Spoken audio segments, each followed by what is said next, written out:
Good morning, everyone. Shavua Tov. So we are starting the next siman of the Shulchan Aruch, Halachot Shabbat, siman Reish Mem Dalid. So we know that a person is not allowed to do certain work on Shabbat, certain melachot, and also he's not allowed to command a non-Jew to do it for him in general, meaning a person could, this is rabbinic, meaning the Rabbanan, because then a person could hire a guy, a non-Jewish guy, and you could do everything for him, and then it's like, it's kind of not like Shabbat. He gets everything done for him. So there are exceptions to the rule, and there are situations where one would be allowed to ask a goy to do things for you. So we're going to be discussing some of those situations, mainly when it comes to work-related things, as opposed to other situations like Oneg Shabbat, etc. So the case over here is the following. Let's say a person hires a non-Jew to do a job for him, and the way he hires him is, let's say, $500 and fix my fence. So it's not a per hour job. It's what's called kablanut. Here's a job, $500, get the job done. Now, he doesn't tell him do it on Shabbat. That's not allowed. But he tells him, get the job done, however long it takes. Get it done within the next week. And over that week, there's Shabbat within that week. So if the goy does it on his own on Shabbat, then he's doing it on his own, and I didn't tell him to do it on Shabbat. Now, let's say, kind of a practical case. Let's say you go to the cleaners, let's say non-Jewish cleaners on a Friday, right before Shabbat, and you say, I need to pick this up Saturday night. Right after, I need to pick this up at 7 o'clock, our Shabbat ends at 6:45, I need to pick it up right away.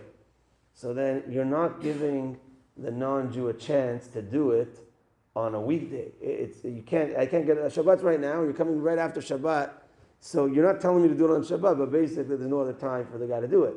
So you can't do that. So you have to, even when you drop off, let's say the cleaners, you drop off something for a non-Jew to do, I'm going to pick it up after Shabbat, but he has to have time to do whatever that job is outside of Shabbat.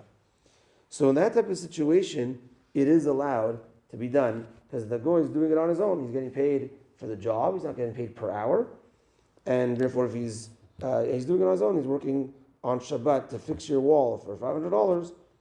But a big caveat to that is that it needs to be in a place where Jews don't know that this is if he's going to come to your house, work in your backyard to fix your fence, and you live in a Jewish community, everyone sees, what are people going to think? They're going to think you hired the guy today, or you told him to work today because you're off from work, or you're paying him per hour. They're going to think all these things. That's what marit ayin is.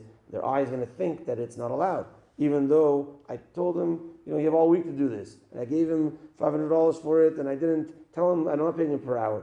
But nevertheless, if it's in a Jewish area, then it's not allowed. So that's where the questions arise. Okay, well, the Ramah says if it's in a non-Jewish area, but you live there and everyone else around is non-Jews, but you might have guests. But basically, if it's outside of the Tchum, what the Shulchan Aruch says, it's far out. I have a property, a new market, and everyone there is not Jewish. And again, I'm not telling him go work on Shabbat. You can't tell him to do that. But look, I gotta fix a fence over there. Do me a favor, get it done within the week. Here's $500. He goes on Shabbat and does it, and no one knows that it's connected to me, and it's a non-Jewish area. That would be allowed. But in a Jewish area where people would see and start thinking things, then it's not allowed in that case. So that's the start to these halachot. We'll continue as the days goes on with some more details and some more cases, Bezrat Hashem. Mincha tonight and all week long is at 5 p.m., Bezrat Hashem.